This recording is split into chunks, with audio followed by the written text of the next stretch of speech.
Hi, I'm Karan Thapar. Over the last few years, I hope you've been watching my program, The Interview on the Wire. During that period, I've interviewed doctors, politicians, businessmen, scientists, authors, and even the occasional Nobel laureate.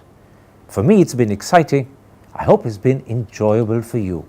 But these, as you know, are tough times, and if this program is going to remain bold, independent, and sometimes even defiant, then I think we need your support. At the end of the day, it's a truism, but editorial independence is best defended by the viewers.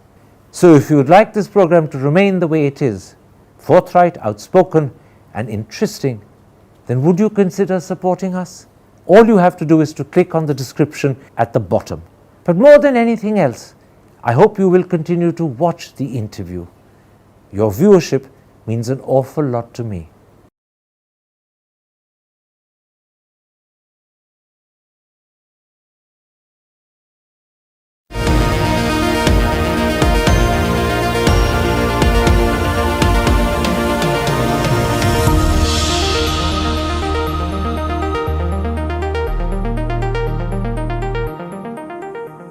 Hello and welcome to a special interview for The Wire. With COVID cases rising every single day, we ask, is this a matter of concern?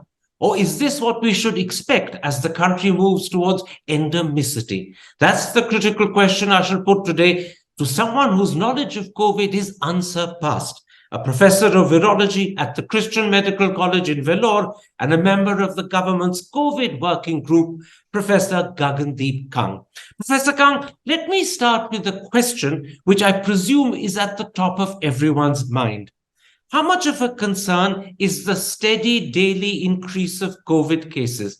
On November the 14th, it was just 547 a day. On Saturday, it shot up to 1890 a day. Is this nearly four-fold increase in daily cases a cause of concern? And if it is, how much concern?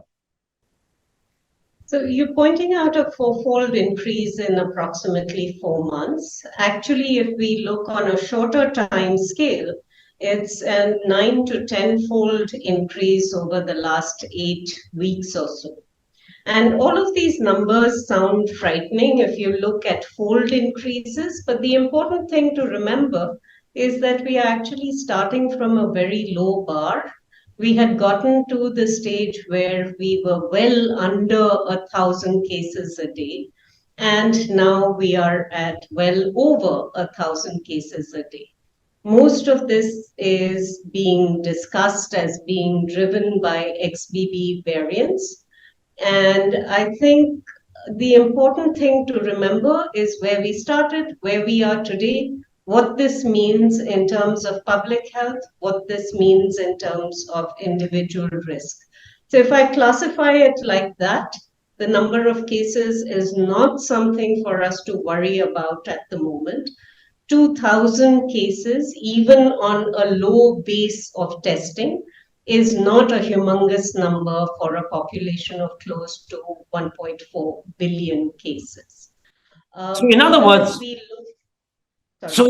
what you're saying is at the moment, this is not a matter of concern.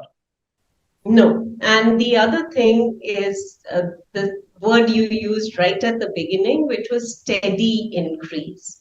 You may remember that when we've had waves in the past, they have been short and sharp, really rapid increases and rapid declines. What we are seeing now is a very slow surge in the number of cases. It is not an increase that resembles anything like what we've seen in the past. And I think that really reflects a couple of different things. One is the high level of population immunity that is being overcome by, to variable extents, by new sub-lineages of Omicron that have emerged. And the other is that we are testing a lot less in our population. So the numbers of cases are bound to increase more slowly. This, as in the past, is not a real reflection of the number of cases in our population. It is higher, but it's not a concern. Let's at this point talk about the variant. It seems to be XBB.1.16, I believe that more than 30% of the genome sequences done in March are of this variant, and Vinod Skaria has tweeted that the proportion is increasing. Therefore, I presume this is at the moment the most fast-spreading variant in India. What do we know about this variant? That this variant is a variant derived from two other variants. And this is the shape of what is and what is to come. What we are seeing across the world, not just in India, is that the predominant variants in every location are sublineages of Omicron. Omicron itself has evolved to be able to replicate in vaccinated and infected populations. And the new variants that are coming up are essentially variants that are trying to find a chink in our immune armor. As they find it, they come in and they have the ability to spread in the population a little bit better than the variant that came before. And this will continue to happen. The question really now is not about the number of cases or the number of people who are positive at a given time, but what is the number of cases that we are seeing in hospitals, in ICUs, and dying. At the moment, the average seems to be somewhere between, approximately a death a day or one or two people dying of SARS-CoV-2 every day in India. I would just suggest to those people who are concerned about this number that they should also reflect on other causes of death. TB kills 4,000 people every day in India, and we are more worried about SARS-CoV-2 than we are about tuberculosis. That is a very important point you've made, and I think I'll underline it for the audience. XBB.1.16 may be a little bit more infectious than other Omicron lineages, which is why it's spreading faster. But as you said, the important point is that there is no evidence of severity of disease, of increased hospitalization, or increase in mortality. And then, as you pointed out, maybe we are seeing a death or two per day. But if you bear in mind that TB kills 4,000 a day, this focus of attention and concern about SARS-CoV-2 is totally misplaced. It's TB we should be worried about, not SARS-CoV-2. I don't think we should take our eye off the ball for any infectious disease. But at the moment, SARS-CoV-2 does not need to be the top of our priority list. Now, in India, XBB.1.16 has coincided with the influenza virus, either H3N2 or H1N1. Some people are saying that we are detecting more COVID cases because more people are undergoing tests for influenza. Do you agree? That is correct. So wherever you have testing of a syndrome, such as a respiratory virus infection, you could identify a single agent or you could identify multiple agents. When you identify multiple agents, the question becomes, am I seeing this because it's causing disease, or is this just an incidental finding? And in general, when you have a population that is immune, you can quite frequently carry a respiratory virus or a gut virus without it being the cause of disease. So people who suggest that in disease that is caused by H3N2 or H1N1, SARS-CoV-2 might be just causing an infection that is not resulting in symptoms, that is very biologically plausible. There are two things that I think emerge from that answer, and can I put them to clarify whether I've heard and understood them correctly? One, if more and more cases of COVID are being detected because people are actually testing for influenza, it suggests that there could be even a greater number of COVID cases than we are aware of. But at the same time, it also suggests, and this is equally important, that these are latent in the system, if that's the right word, and not actually causing disease, and people are learning to live with COVID. Well, latency is a technical term interpreted differently by different people. But latent viruses are usually ones that are carried chronically. So I would not use the term latent for SARS-CoV-2 here. I would say this might be an asymptomatic infection with SARS-CoV-2, temporary, but detected because you were testing for multiple viral pathogens in an illness that might be actually caused by a different respiratory virus. Let me correct myself. What emerges is that a lot more people have asymptomatic infections from SARS-CoV-2, COVID, and are learning to live with it. And it's only being detected because actually they're testing for influenza, and this is showing up as a result. In other words, there may be a much larger number of people asymptomatically affected with COVID, but it is not actually causing disease or illness or anything. They are learning to live with it. So I think what might be helpful is if I describe to you a cohort that is being run by my colleague, Dr. Jacob John in Vellore, where from just past the Delta wave, we have been sampling a population of about 1,200 people every week for SARS-CoV-2. We were able to show that about 60% of them got infected during Omicron. And we've been tracking them, and every time there is an increase in the country, our cohort shows an increase as well. But the important thing about our cohort is that we are actually looking to see among those infected, how many of them are actually symptomatic. In the cases that we have seen, where we were able to through RT-PCR, identify positives in the last 8 weeks, about a third of the people have symptoms. So 2/3 are asymptomatic.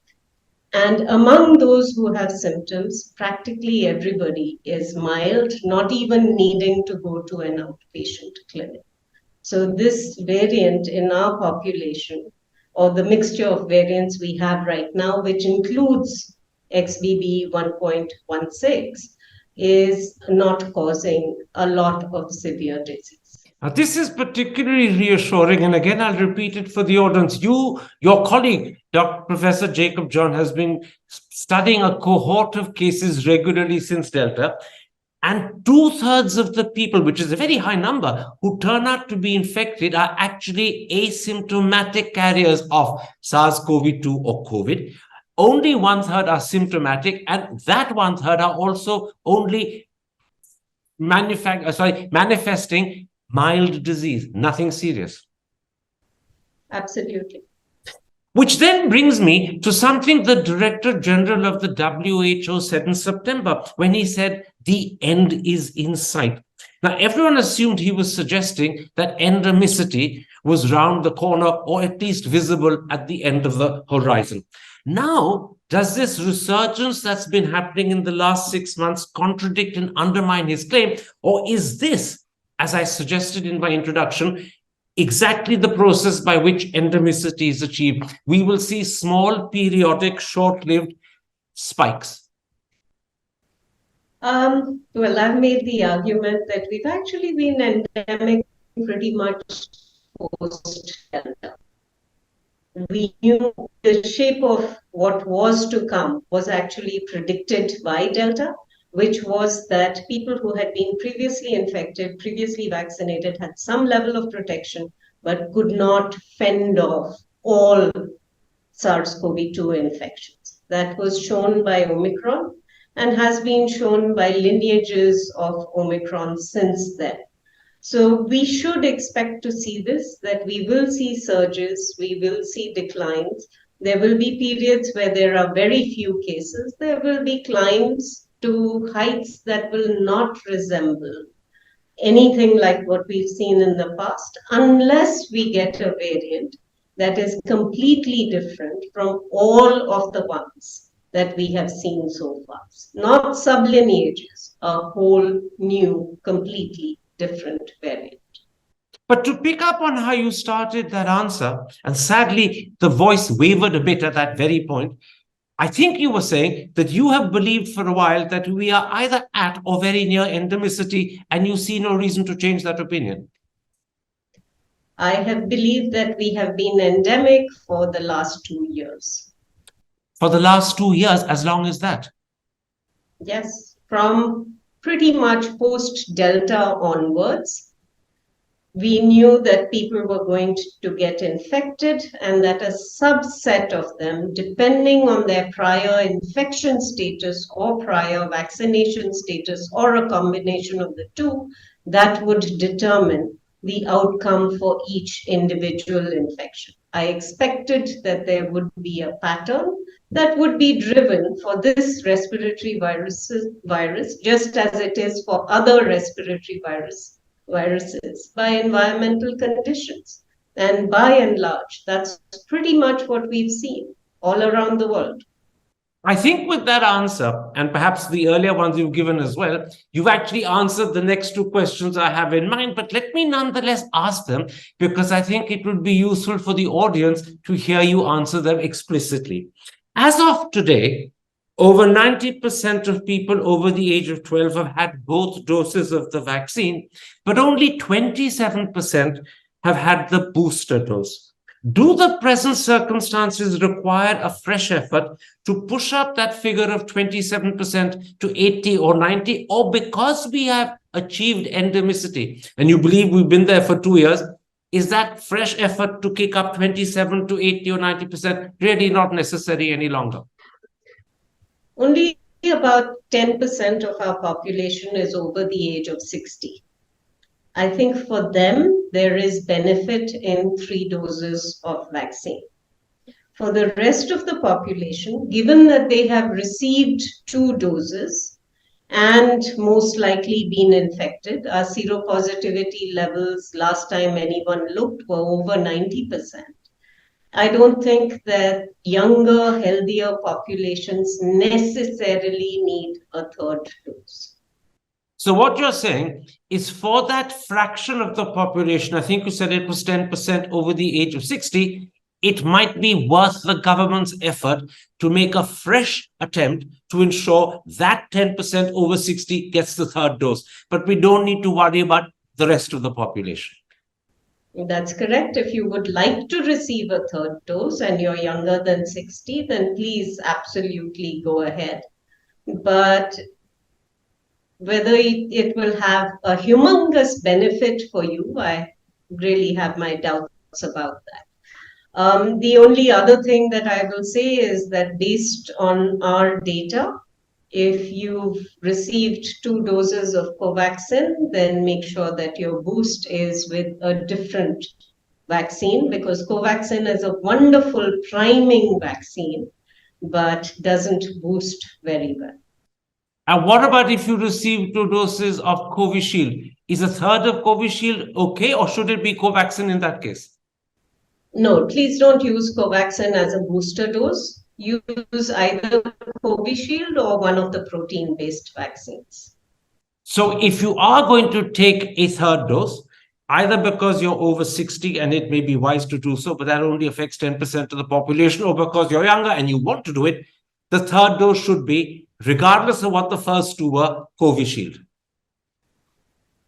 We have choices now. We have Covovax and Corbevax, and those would make excellent boosters as well. It does not have to be Covishield alone. Okay, it should be heterologous, as the medical term goes, a different one. For Covishield, you can take a third dose of Covishield if you want, but you might be better off with Covovax or Corbevax just based on antibody data. Okay. Now, a lot of people hearing you are aware of the fact that in Europe and in America in particular, not only have they begun giving fourth, but they're considering giving fifth and in some places sixth vaccines. Do we need, for a very specific section of the population, a fourth vaccine? I'm talking about the elderly, and I'm talking about, perhaps even more importantly, the immunocompromised. Should they be considering a fourth vaccine? I think monitoring the elderly and the immunocompromised is important. We need to understand their antibody profiles. Antibodies are not everything, as we know well by now, but they do serve as a good tool for monitoring the patterns of immune response in special populations. So monitoring those, and if we see a declining trajectory, there may be a point in arguing for an additional dose for subpopulations. At the moment, I'm unaware of studies that are doing that in India. Now, given that you said that the real fear is the emergence of a new variant altogether, not another sublineage of Omicron, but a completely new variant, how much effort should the government be putting into genome sequencing to ensure that we're well aware whether there are or not new variants emerging? And do we need to stress on it even more? I think where the government has arrived is a very reasonable approach to surveillance. I understand that the Indian Council for Medical Research is running severe acute respiratory infection surveillance in a network of hospitals across the country, and that all the strains that are obtained from that SARI surveillance are being sequenced through the network of laboratories in NSACOG. This is quite reasonable. There is no need to increase it. And I think they're doing a really pretty good job. The only thing you could argue for is more real-time release of data. Okay, but you're happy with the level of genome sequencing. You'd like more real-time release of data so that what they discover through sequencing is more quickly available to the world so that scientists like you can analyze it. What about testing levels? Last time when COVID was surging, testing was the great concern. I take it it's not such a big issue at the moment. Well, for testing, I think making sure that everybody who has severe respiratory disease is tested for a range of infectious agents, that's important. So we should be checking for influenza. We should be checking for SARS-CoV-2 and potentially for respiratory syncytial virus in some subpopulations. But I think the time to do only SARS-CoV-2 testing is pretty much over. We should be doing syndromic testing and then using that to inform our decisions about viruses. Again, that's a very important point. General testing for SARS-CoV-2 is over. We should be doing syndromic testing, i.e., if people have respiratory illness, test them and test them for a range of possibilities, but not general testing of the population. That is not necessary at this point of time. I don't think it is. Finally, what is your advice to the general audience?